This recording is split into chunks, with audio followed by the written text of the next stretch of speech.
Jim, it is finally Friday. I know we're all happy to see the weekend looming at this point. How are you feeling? Well, I think that there's a technical rebound coming. I don't know how long it'll last because I think people are very worried. We'll come in and we'll find out that the number of infections 10 times greater than we thought. People will try to figure out whether the Italian paradigm or the Chinese paradigm. And I'm afraid right now I was listening to Dr. Fauci be interviewed by Mark Zuckerberg yesterday on Facebook. A great interview, by the way, because Dr. Fauci's always on his game. You just get a sense that we're just not prepared, even still, and that we got behind.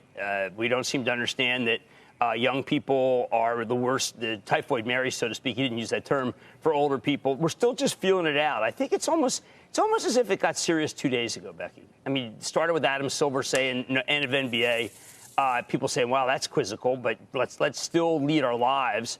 And now it's obvious that there's a new pattern come in, and the pattern is going to be no demand for any of the services that 2/3 of this economy produces. So I think that there's a lot of worry that's being suppressed right now by the technicals, by oil bouncing, and the selling will resume again at some point next week.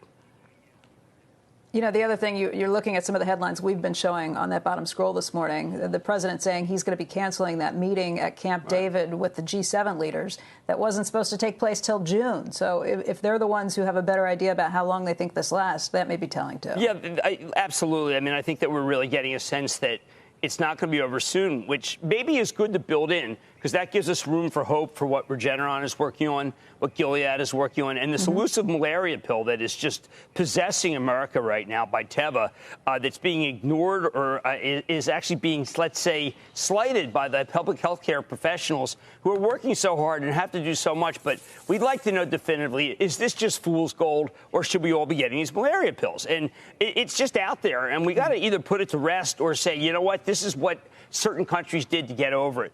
Because it's just too in the air for people to think. I don't want it to be out there to make people feel that, you know what, we have to stop social distancing.